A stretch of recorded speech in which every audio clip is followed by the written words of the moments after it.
Tu ne gagnes pas autant que tu le voudrais parce que très probablement, tu attires des clients médiocres. Alors parlons du vrai fond du problème. Dans cette vidéo, je vais t'expliquer ce que ça signifie vraiment, pourquoi c'est un problème majeur et surtout comment ça te freine sans que tu t'en rendes compte. Enfin, je te montrerai comment corriger ça pour passer à un niveau supérieur. Je discute souvent du coup avec des entreprises, des dirigeants d'agences par exemple, qui vendent des prestations à 1000, 1500 euros par mois à des PME pour de la pub marketing ou alors de la création de contenu sur les réseaux sociaux. Donc ce qui est intéressant avec ce type d'entreprise, c'est que elles plateforment régulièrement à 10 cas par mois, certaines 30 voire 50 et le grand maximum 100 000 euros par mois. Et à ce moment-là, ils se demandent tous une chose: qu'est-ce que je dois faire pour scaler? Mais en réalité, la question n'est pas quoi faire, mais plutôt à qui dois-je vendre pour pouvoir scaler. Vendre pour se développer, c'est difficile, mais ce qui rend ça encore plus compliqué, c'est vraiment d'ailleurs dangereux, c'est que quand tu as les mauvais clients, ta croissance dépend de leur stabilité. Et cette stabilité-là, elle est très fragile. Quand tu vends des petites entreprises payées 1500, 2000, 2500 euros par mois, c'est souvent trop pour elles. Dès qu'elles passent à un mauvais mois, elles coupent direct leur budget marketing, ce qui évidemment est la pire des choses à faire si tu veux développer. Mais ce réflexe vient du fait qu'elles sont petits et justement c'est des petits entrepreneurs avec un état d'esprit justement de petits entrepreneurs. Et toi, si tu essayes de construire une grosse entreprise sur ce type de client, tu poses tes fondations sur du sable. Je te le dis clairement. C'est comme construire un château sur du sable mouillé. Dès que la marée descend, tout s'écroule. Ok. Quand je parle avec ces agences ou ces prestataires, je leur dis clairement, tu dois changer de clientèle si tu veux sortir de cette instabilité. C'est clair, net et précis. Un des tests les plus simples à faire, je peux t'en donner un, c'est peu importe ton secteur, c'est de te poser cette question. À quoi ressemble la version finale de mon entreprise? Est-ce que les patrons des plus grandes agences au monde vendent à des petits commerçants? La réponse est non. Les agences comme NP Digital et encore bien d'autres, elles brassent des centaines de millions chaque année. Et à qui vendent-elles? Aux entreprises du Fortune du coup, top 100, top 500, parfois à des PME, mais solides. Ok? Jamais des petites entreprises instables, tu t'en doutes. Pourquoi? Parce que ces petits clients ont besoin de plus que des prospects. Ils ne savent pas traiter justement leurs prospects, ils ne savent pas vendre et ils ne savent pas fixer leur prix. Et à la fin, tu te retrouves à développer du coup leur business à leur place. Ça m'est arrivé d'ailleurs, alors que le tien n'est même pas encore stable. Et c'est là que naît le conflit intérieur. Tu te dis, si je change de client, je ne peux plus vendre à ce que j'ai. Si je ne vends plus, je ne gagne plus d'argent. Et si je gagne plus d'argent, je perds mon entreprise. Mais si tu restes dans cette boucle, tu ne pourras jamais passer à l'échelle supérieure. Crois-moi. C'est une vraie impasse et c'est pour ça que j'appelle ça un des 7 péchés capitaux du business. Le cœur du problème, c'est l'écart entre la valeur réelle que tu peux offrir et la capacité du coup de ton client à la recevoir et surtout à la payer. En réalité, tu peux créer bien plus de valeur pour un autre type de client. Mais si tu restes avec des mauvais clients, tu es obligé de baisser tes prix, de réduire la qualité tout en répondant à plus de demandes. Et eux, de leur côté, ils vendent plus, ils ont besoin de plus, mais ne peuvent pas se le permettre. Donc, tu tournes littéralement en rond. Ce que je décris là, c'est ce qu'on appelle en entreprise le taux de désabonnement structurel. C'est le pourcentage de clients que tu perds chaque mois. Non pas parce qu'ils t'aiment pas, mais parce qu'ils n'ont pas les moyens de rester. Je me rappelle d'un pote qui avait un CRM pour du coup les salles de sport.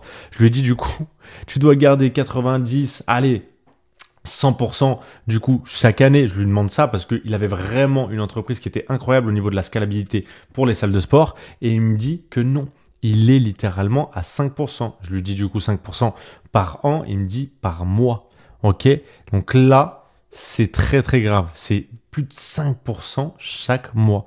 Pourquoi? Parce que justement les salles de sport sont en faillite, du moins celle qui targetait. Ok, et là dans ces cas-là tu peux rien faire. Tu peux pas améliorer ce chiffre, c'est structurel. Même dans le meilleur des cas avec des petites entreprises, tu perdras au moins 30% de tes clients chaque année. Alors, est-ce qu'il existe une version plus solide de ton entreprise avec des clients plus fiables? Oui, et c'est justement la deuxième étape. Maintenant, si tu es un entrepreneur et que tu écoutes ça, tu dois te dire sûrement, mais attends, il y a bien des grosses boîtes qui vendent à des petits clients, non? Oui, ça existe, mais en général, ce ne sont pas des entreprises de services haut de gamme. La majorité des boîtes premium ne font pas ça. C'est comme si tu essayais de charger une barre à disque avec les mauvais poids. C'est bancal, instable, tu finis quand même par te blesser. Alors, à une extrémité, tu as les clients haut de gamme, donc ceux pour qui tu peux créer des offres personnalisées. Ils peuvent se le permettre, ils ont des résultats, de la stabilité et surtout, ils tiennent parole. Quand ils disent « je m'engage sur 12 mois », ils le font. Pourquoi ? Parce qu'ils ont une boîte solide, des actifs et de la clarté, tout simplement. À l'autre extrémité, tu as les toutes petites entreprises, donc les TPE, les PME, les solopreneurs. Et avec eux, tu ne proposes jamais de services sur mesure. Tu leur proposes des offres, du coup, standardisées, des programmes en autonomie et des formules simples, accessibles et scalables. Pourquoi ? Parce qu'ils n'ont pas les moyens d'avoir l'accompagnement dont ils auraient vraiment besoin. Et c'est pour ça que beaucoup d'entreprises échouent malheureusement. Pas parce qu'elles sont nulles, mais parce qu'elles s'adressent aux mauvais clients. Ta mission, ce n'est pas sauver tout le monde. Ta mission, c'est de faire croître ton entreprise uniquement. Et c'est pour ça que tu dois choisir les bons clients. C'est une question simplement de stratégie. Tu veux savoir où les gens se plantent, du coup, le plus souvent, c'est vraiment au milieu. Ils vendent à des petits clients, mais à un prix moyen. Et là, tu entres dans un cercle vicieux. En numéro 1, ces petits clients-là achètent facilement, mais ne restent pas. Leur durée de vie, 3 à 4 mois en moyenne. Numéro 2, ils sont très exigeants. Tu leur proposes A, ils veulent B, C et D et en plus, encore plus et encore plus. Numéro 3, ils chipotent sur les prix. Je peux faire une pause ce mois-ci, tu peux me faire moitié prix, ce mois est compliqué, tu peux décaler le paiement, etc., etc. Numéro 4, tu donnes plus que prévu, tu dépasses tes attentes, mais ils sont quand même insatisfaits. Ok ? Tu te mets à surpromettre pour closer, ils attendent que tu construises leur business à leur place pour seulement 1 000 € par exemple. Et le pire du pire, en dernier, c'est tu vends des gens que tu connais, juste pour faire rentrer du cash. Mauvaise, très très mauvaise idée. Tu payes les factures, ok, mais tu t'épuises à la fin. Résultat, tu es fatigué, frustré et tu bosses pour les mauvaises personnes. On va résumer, on va faire un petit court résumé. Tu viens de voir ce qui se passe quand tu vends aux mauvais clients. Maintenant, voyons pourquoi c'est si important. Il y a 3 leviers d'acquisition à maîtriser. Le VVC, donc la valeur vie client. Donc combien te rapporte un client sur toute la durée de sa relation avec toi. Il y a aussi le CAC, donc le CAC, coût d'acquisition client. Combien tu dépenses pour en acquérir un. Et ensuite, le délai de récupération. Combien de temps il te faut pour récupérer ce que tu as investi. Si tu as un mauvais client, je te le dis clairement, ta VVC chute, ton CAC explose, ton délai s'allonge et ta trésorerie, du coup, se bloque. Et le pire, tu dois dépenser de plus en plus en support, en temps, en énergie. Bref, ça te coûte très cher. En plus de ça, tu vas subir une pression sur les prix parce qu'il y aura toujours quelqu'un prêt à servir ce client pour moins cher, même s'il connaît moins bien le métier que toi, ça arrive un nombre de fois, et surtout sur les réseaux sociaux malheureusement, il y aura toujours des gens pour te comparer et comparer leurs tarifs. Ils te diront, tiens, ce type au coin de la rue peut le faire pour moins cher, etc., etc. Et comme ces clients ne sont pas sophistiqués, ils risquent d'aller vers ces personnes justement, même si elles livrent un service médiocre, ok ? Ils vont vraiment simplement projeter toutes leurs attentes démesurées sur elles. Résultat, les coûts augmentent parce que ces clients sont hyper exigeants et en même temps, la pression sur les prix tire toujours vers le bas, ce qui te laisse très très peu de marge. Mais ce n'est pas tout. Le moral de ton équipe s'effondre aussi, forcément, parce qu'elle s'épuise à gérer ce tourbillon incessant de clients. Elle a l'impression de ne jamais avoir d'impact réel sur tout. C'est sans fin. Intégration, départ. Et à chaque fois, ça commence avec des attentes trop hautes et ça termine avec des gens frustrés et mécontents. Ton équipe a l'impression de ne faire que du service client d'urgence, de réparer des dégâts sans jamais construire quelque chose de durable. Voilà la réalité. Et il y a un autre point dont on parle trop peu, le coût d'opportunité. Ce que tu rates pendant ce temps-là, ce que tu pourrais accomplir si tu avais les bons clients, à quoi ressemblerait justement ton business si tu ne travaillais qu'avec les meilleurs clients. On parle ici du moral, de l'organisation interne, des coûts, de la rentabilité et même du positionnement prix. Et attends, c'est là que tu deviens encore plus pernicieux.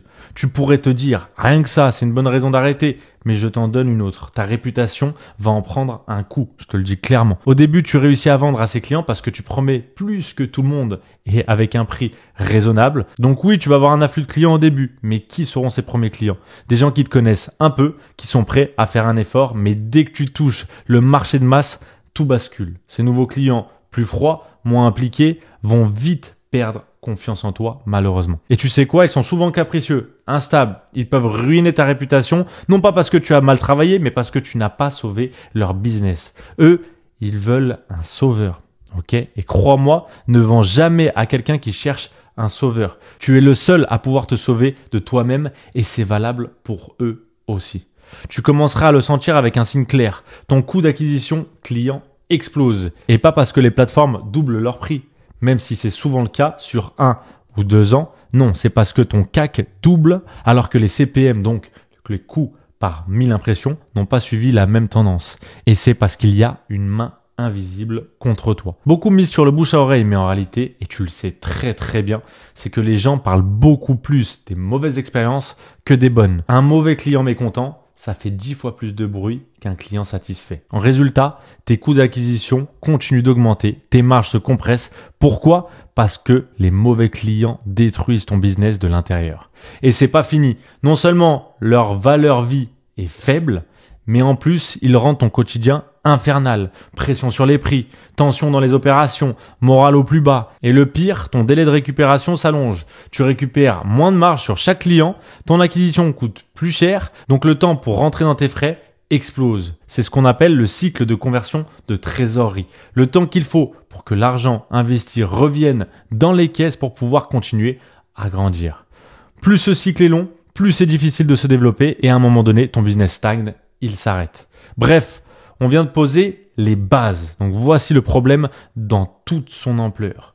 On a vu à quel point il impacte tes finances, ton équipe, ta croissance. Et si tu m'écoutes en ce moment, tu te dis peut-être, j'ai l'impression que Sin raconte exactement ma vie. Et si c'est le cas, sache une chose, je ne te parle pas depuis une tour d'ivoire. Je te parle avec l'expérience de quelqu'un qui a vécu ça. Ok? Je me suis brûlé les ailes et pas qu'une seule fois, malheureusement. J'ai fait justement ces erreurs et c'est pour ça, je t'en supplie, ne fais pas la même chose.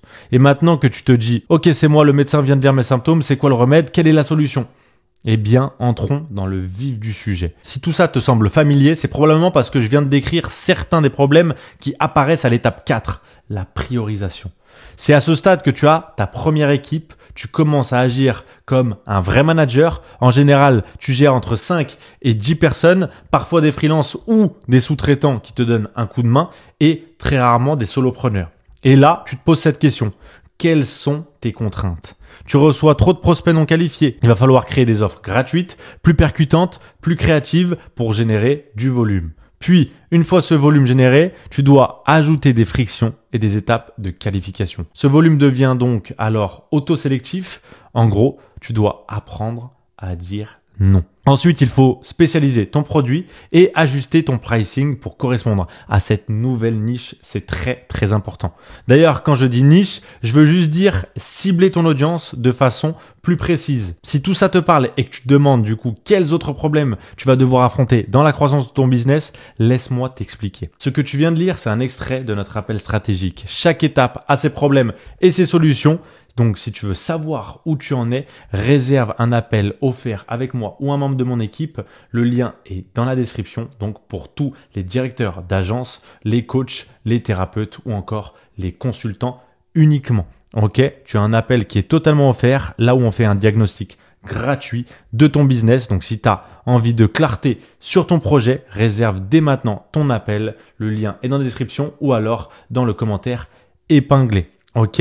Comment résoudre ce problème? Donc la première étape, c'est de comprendre pourquoi c'est si difficile émotionnellement. Tu es coincé dans une situation inconfortable, tu as des salaires à payer, des charges qui tombent et ton équipe, tu l'as constituée grâce à tes compétences en vente et en marketing. Mais voilà, les clients que tu attires ne sont pas les bons. Tu as dû recruter de plus en plus pour les servir et maintenant que tu as cette équipe, tu dois continuer à vendre chaque mois pour éviter de perdre des clients ou de devoir licencier. Ce qui serait une décision extrêmement difficile pour toi. Et sinon, tu restes bloqué dans une spirale où tes marges se compriment, deviennent volatiles et petit à petit, il ne reste plus rien. Et au bout du chemin, tu risques de mettre la clé sous la porte et ça serait le pire. Je te souhaite de ne jamais en arriver là, mais si tu sens que ça te guette, c'est le moment d'agir. La solution, choisir un meilleur client. Quand tu choisis un client de qualité, tous les problèmes s'inversent. La valeur vie client, donc qu'on a vu tout à l'heure, VVC, augmente. Ton CAC peut aussi augmenter, oui, et ton ratio, du coup, VVC et CAC devient beaucoup plus rentable. Ta réputation s'améliore, on dira de toi, ah, ce mec ou cette nana ne bosse qu'avec des clients sérieux, et tu t'associes naturellement à des entreprises plus solides, parce que tu es, toi aussi, en train de devenir plus solide, justement. Et ce n'est pas tout. Ton équipe et son moral montent en flèche, car ils bossent avec des gens sérieux et fiables. Ces clients payent à temps, respectent leurs engagements, et ça te donne une trésorerie bien plus saine. Ce qui est fou, c'est que tu peux souvent gagner beaucoup plus d'argent en transformant un service à 500 € à la base en un service à 1000, puis en le vendant à 3000, 4000, 5000 €. Plutôt que d'essayer de vendre un service à 500 € en te battant sur les prix, dis-toi, ok, ça me coûte peut-être 1000 €, mais je vais le vendre 7000 ou 10 000 €, ok, à un client qui peut vraiment en tirer de la valeur. Car au fond, la vraie question d'un entrepreneur, c'est celle-ci. À quel client puis-je apporter le plus de valeur absolue? C'est à lui que tu dois vendre ton produit et uniquement lui. Et c'est comme ça que tu construis une entreprise exceptionnelle. Maintenant, laisse-moi te donner la liste des galères que tu rencontres probablement et ensuite on verra ensemble comment les surmonter. Numéro 1, tu ressens la souffrance émotionnelle liée à la surembauche.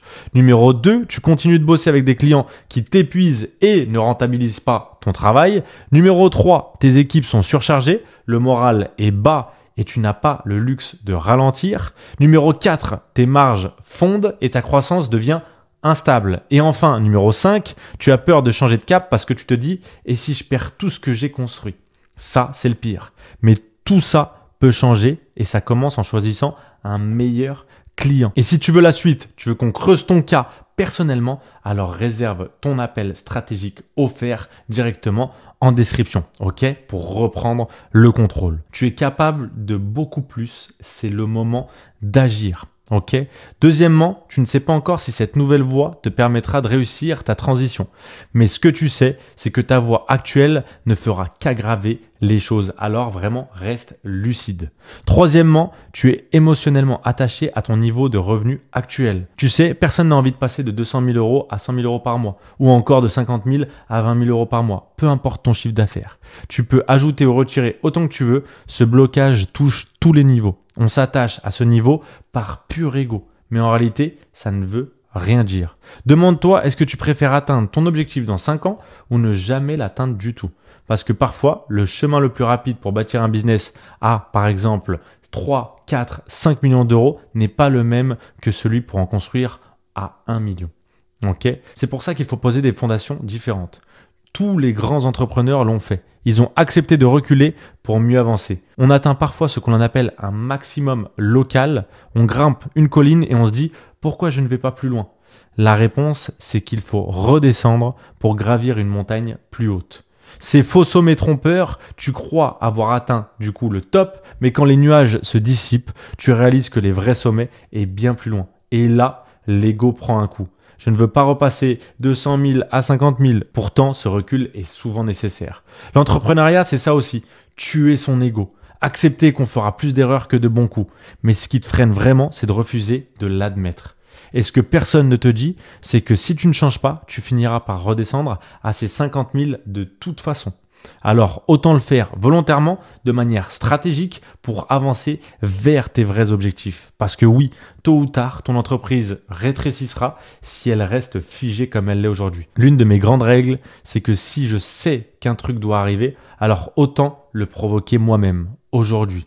Peut-être, du coup, que c'est mon ego de créateur qui parle, mais si quelqu'un doit faire tomber mon entreprise, ce sera moi. Je préfère me saboter moi-même plutôt que d'attendre que le marché ou les circonstances me fassent tomber. Je veux anticiper, je veux là où le palais va, pas là où il est. Alors concrètement, qu'est-ce qu'on fait? Voici une démarche ultra tactique pour résoudre le problème. Première étape, tu fais une analyse de rentabilité client. Tu regardes tous tes clients actuels, certains t'ont sûrement apporté d'excellents résultats, tu as aimé bosser avec eux. À partir de là, analyse leur profil. Qui sont-ils?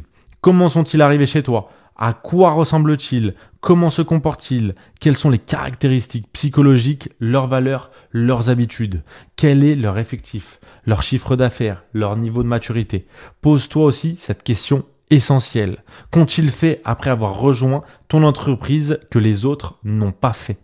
Car souvent, les différences de résultats viennent des actions prises dès le départ. Peut-être que ces clients avaient un revenu précis, un objectif clair ou un besoin émotionnel fort.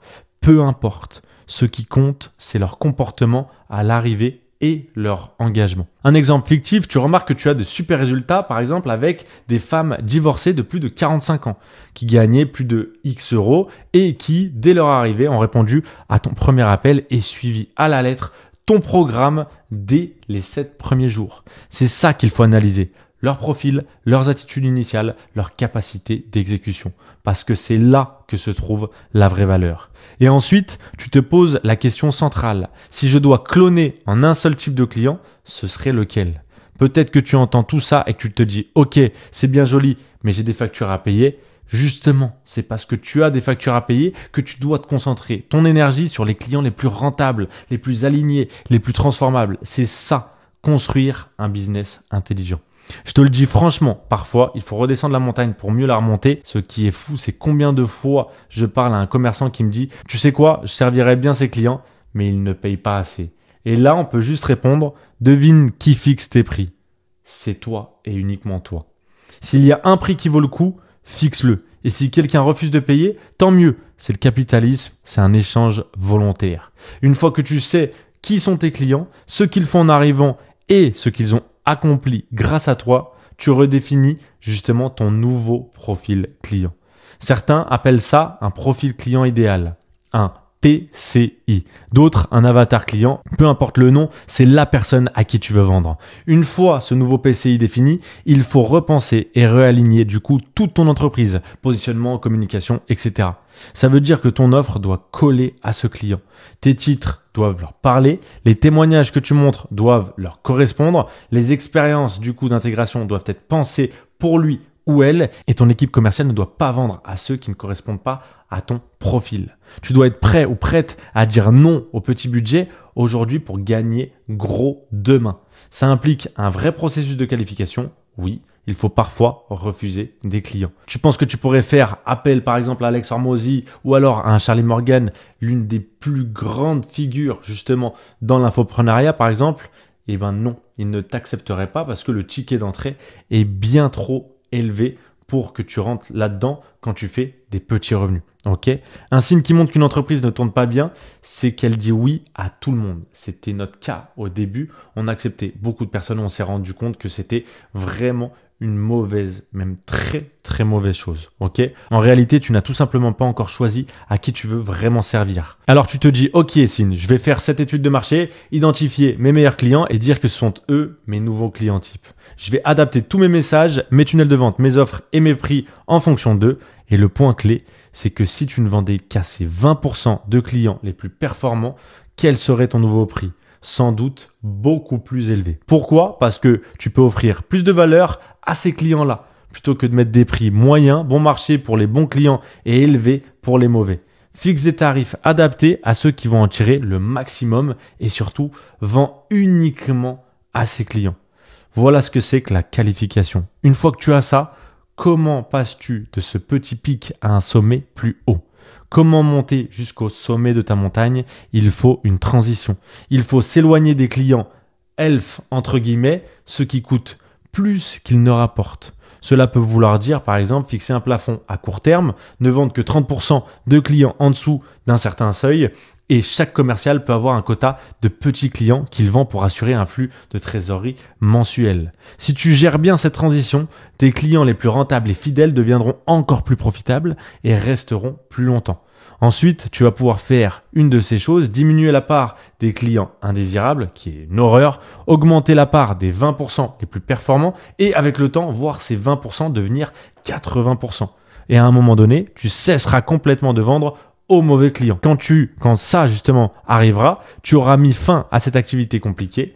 Peut-être que tu reculeras un peu en chiffre d'affaires au début, je précise bien au début, parce que tu resserres les rangs. Ça pourrait même impliquer des licenciements et aussi dur que ça paraisse, c'est la réalité. Voici une conclusion difficile. Tu as fait une erreur et en tant que PDG ou fondateur, tu devrais être licencié. Mais tu ne peux pas l'être. Alors quelqu'un doit porter ce fardeau. c'est toi. Tu vas alors comprendre mieux le respect qu'il faut avoir pour justement l'embauche. Parce que ça bouleverse vraiment la vie des gens. Parfois, ils déménagent, ils changent de métier, passent des périodes difficiles, sans emploi. Si tu dois compromettre cette erreur, tu vas alors comprendre mieux le respect qu'il faut avoir pour l'embauche. Parce que ça bouleverse littéralement la vie des gens. Parfois, ils déménagent, ils changent de métier, passent des périodes difficiles sans emploi. Si tu dois compromettre cette erreur, tu deviendras beaucoup plus respectueux du processus. Mais au début, tu ne sais rien. Alors tu embauches tous tes amis, ta famille ou encore des freelances qui n'en valent pas la peine et tu te dis c'est parti, on développe vite. Sauf que tu ne sais pas ce que tu fais, tu vas vite te heurter à un mur et réaliser que tu as bâti une entreprise bancale.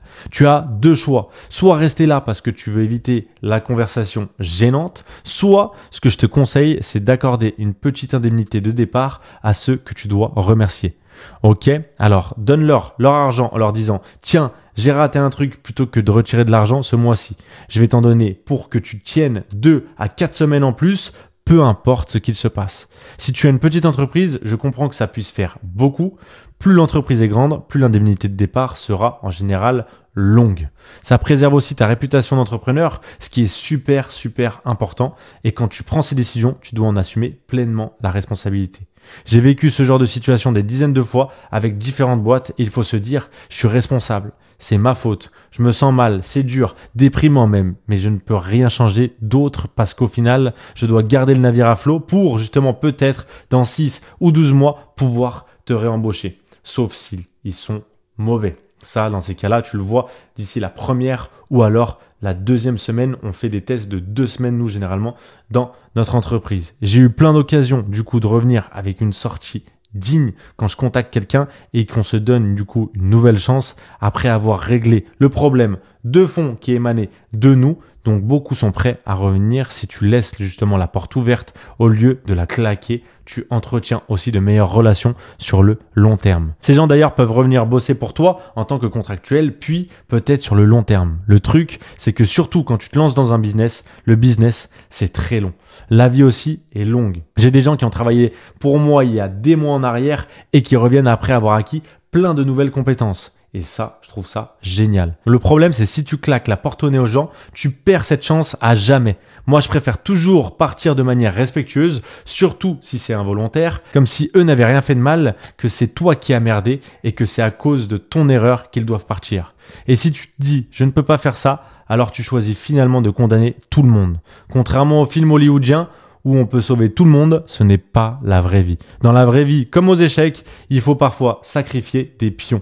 À ma connaissance, aucun grand maître d'échecs n'a jamais gagné une partie sans perdre de pions au plus haut niveau. Ça n'arrive pas. Ça ne marche pas. Il faut savoir s'adapter et accepter de faire des erreurs, sinon tu perds tout et tout le monde perd son boulot, y compris toi. Tu veux garder une chance pour demain, parfois il faut prendre des décisions dures aujourd'hui. Alors si tu réussis cette transition, tu renoueras avec la croissance. Tu pourras grandir grâce à une meilleure trésorerie, une meilleure satisfaction client et surtout une fidélisation renforcée. À ce stade, si tu as ce secteur où tu vends à ces mauvais clients, c'est que tu sais comment commercialiser. Tu sais vendre à un niveau basique, tu sais attirer des clients. Le problème, c'est que ton business est limité parce que tu perds plus de clients que tu n'en gagnes. Mais si d'un coup tu arrives à réduire ces départs, voire à les stopper, tu continues à grandir, quoi qu'il arrive, je te le garantis. La vraie question, c'est comment vendre quelque chose que tes clients ne voudront pas annuler.